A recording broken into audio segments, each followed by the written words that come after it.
নমস্কার বন্ধুরা, mister and Mrs পালের রান্নাঘরে আপনাদেরকে স্বাগত। আজকের রেসিপি মখমলি মাটন। আমি এখানে 700 গ্রাম মাটন নিয়েছি।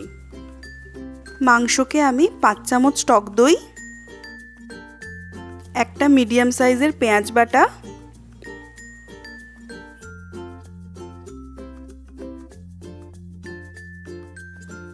দু চামচ রসুন বাটা,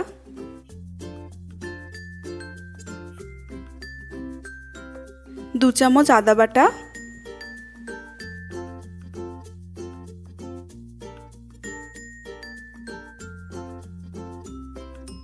এক চামচ হলুদ গুঁড়ো,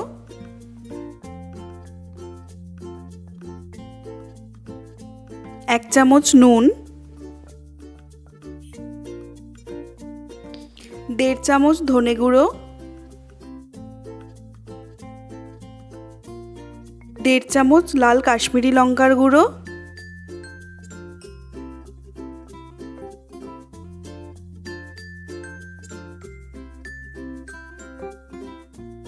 অল্প পরিমাণে সর্ষের তেল,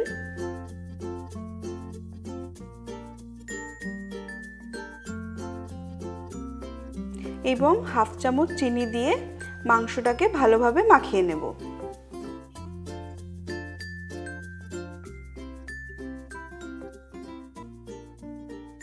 এবার ম্যারিনেট করা মাংসকে আমি 3 ঘন্টার জন্য ফ্রিজে রেখে দেব। A few moments later. আমি ফ্রিজ থেকে মাংসটাকে বের করে নিয়েছি। এবার আমি রান্নাটা শুরু করব। কড়াইতে বেশ খানিকটা সর্ষের তেল গরম করে আমি এর মধ্যে 1 চামচ গোটা জিরে এবং গোটা গরম মশলা ফোড়নের জন্য দিয়ে দিলাম।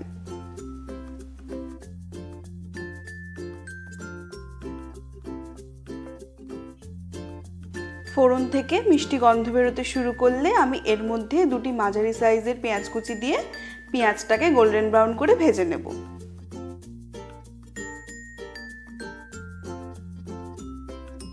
এবার এর মধ্যে ম্যারিনেট করা মাংস দিয়ে আমি ভালো করে মাংসটাকে কষাতে থাকবো।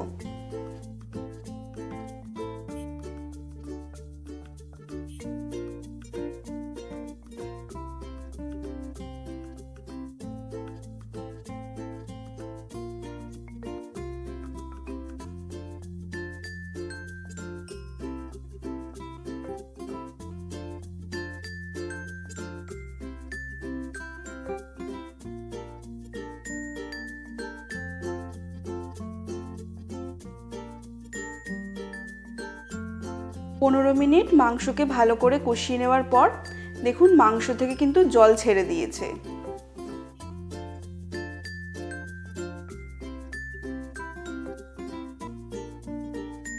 এবার মাংসটাকে লো ফ্লেমে আমি 20 মিনিটের জন্য ঢাকা দিয়ে হতে দেব।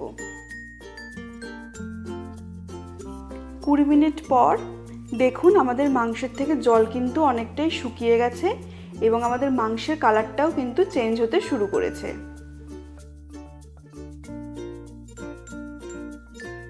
মাংসকে আমি আরও 20 মিনিটের জন্য কষাতে থাকব।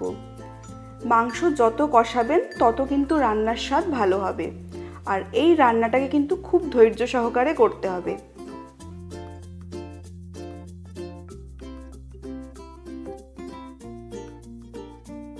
এটাকে আমি 10 মিনিটের জন্য আরেকবার ঢাকা দিয়ে একটু হতে দেব।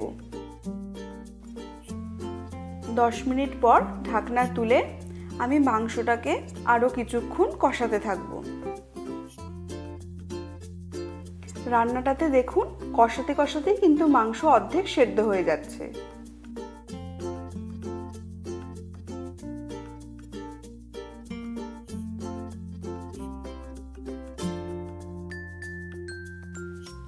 আমি মাংসটা ম্যারিনেটের সময় 1 চামচ নুন দিয়েছিলাম, কিন্তু এখানে আমার আরেকটু নুন লাগবে, কিন্তু নুনটা কিন্তু অবশ্যই আপনারা আপনাদের স্বাদ মতো দেবেন।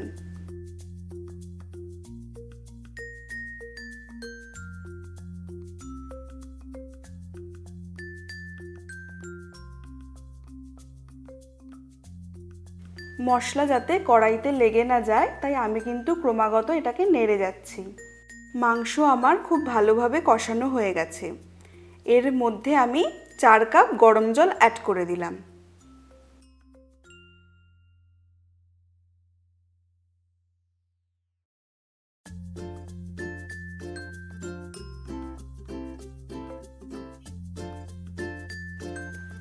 জল দিয়ে আমি এটাকে ভালোভাবে মিশিয়ে নিয়ে আরও 20 মিনিটের জন্য ঢাকনা দিয়ে হতে দেব। মাঝে একবার ঢাকনা তুলে আমি মাংসকে একবার ভালোভাবে নাড়িয়ে নিচ্ছি।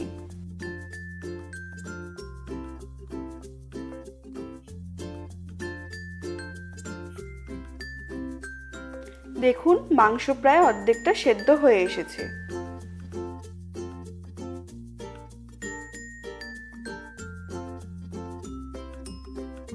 এবার এর মধ্যে আমি 100 গ্রাম খোয়া ক্ষীরকে গুঁড়ো করে দিয়ে দিলাম।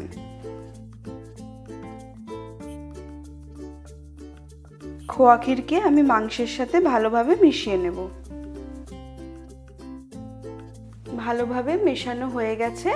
এবার এটাকে আমি ঢাকনা দিয়ে আরও 15 মিনিট হতে দেব। 15 মিনিট পর ঢাকনা তুলে আমি এটাকে আরেকটু ফুটিয়ে নেব, কারণ এর মধ্যে অনেকটাই গ্রেভি রয়ে গেছে। আমি এটাকে একটু শুকিয়ে নেব। মাটন ভালোভাবে সেদ্ধ হয়ে গেছে। এর মধ্যে 1 চামচ গরম মশলা গুঁড়ো দিয়ে ভালোভাবে মিশিয়ে নেব।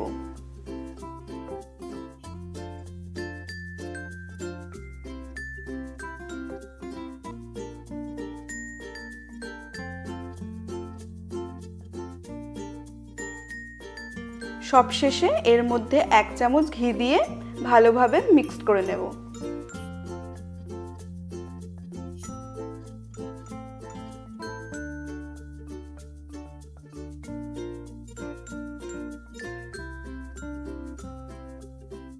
এবার গ্যাস অফ করে দিয়ে আমি এটাকে ঢাকনা দিয়ে 15 মিনিটের জন্য স্ট্যান্ডিং টাইমে রেখে দেব।